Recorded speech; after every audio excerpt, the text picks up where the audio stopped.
అవునావా? అసలు మొత్తం పనిచేయదు ఇంకా. ప్రసాద్ గారు అసలు ఇప్పుడు ఈయనేమో పాపం హ్యాండిక్యాప్ట్, వాళ్ళ వైఫ్. మొన్న కూడా బండి కూడా లేకపోతే నేనే బండి ఇచ్చాం.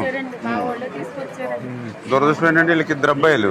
ఆ పెద్ద అబ్బాయి రైలు పట్టుబడికి వెళ్ళి ఆ రైలు పట్టుబడిలో తూములో తలకాయ దూరిపోయి చనిపోయాడు. బ్యాడ్. ఈ అబ్బాయి ఏమో హైదరాబాద్ లో ఉంటాడు, ఆల్రెడీ ఐటీ చేస్తున్నాడు.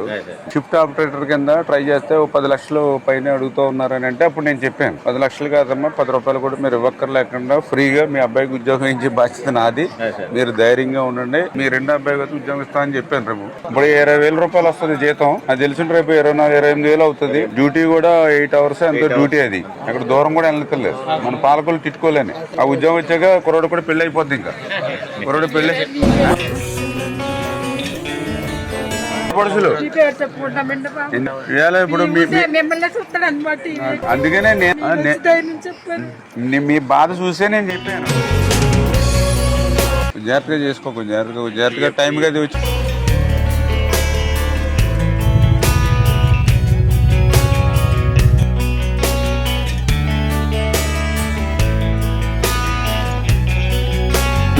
నేను ఐటీఐ చదివాను.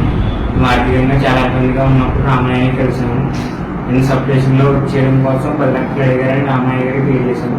ఆయన మీరు ఒక రూపాయి ఖర్చు అవ్వకుండా సబ్ స్టేషన్లో జాబ్ ఇస్తానని మాట ఇచ్చారు. ఇచ్చిన మాట ప్రకారం ఈ సబ్ స్టేషన్లో నాకు జాబ్ ఇచ్చారు. ఇచ్చిన మాట రామయ్య గారికి కృతజ్ఞతలు తెలుస్తున్నాను. ఆయనకి రుణపడి ఉంటాను.